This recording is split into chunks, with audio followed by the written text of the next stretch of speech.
always will ask, you know, what about a dog who counter surfs? Well, I have to be honest, Shadow over here is one of the most opportunistic dogs I've ever met.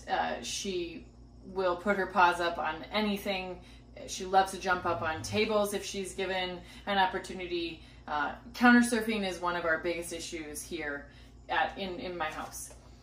One of the things I've really worked hard with her in terms of boundary training is that she knows that when I'm in this kitchen, her place, I'm not going to put a separate raised bed, though that's a great idea if you have space, but I don't have space for that. So I've worked with her in, you know, conditioning with the other boundaries, her beds, her raised bed, in other locations. She understands, she has the basic concept of boundaries down.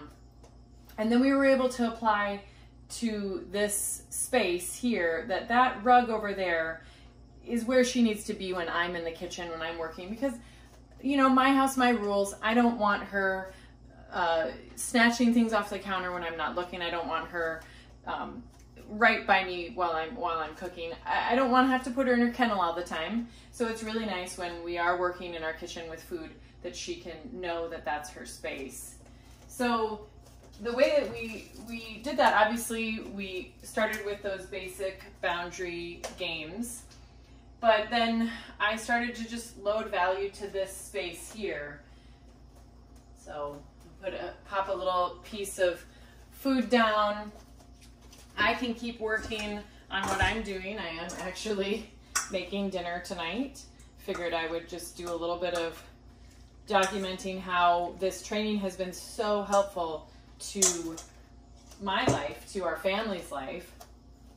Again, in this instance, I didn't place her, I didn't put her on this boundary, so if she were to get up and walk into the living room and go lie down on the carpet or on her bed over there, I wouldn't be too concerned.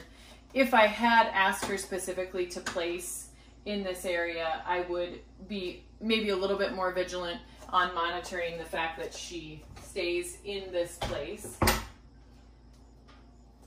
We've built up duration. So you see, I can walk past her.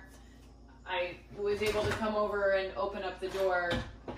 And occasionally, but not always, I'm going to place something she finds valuable down on the ground.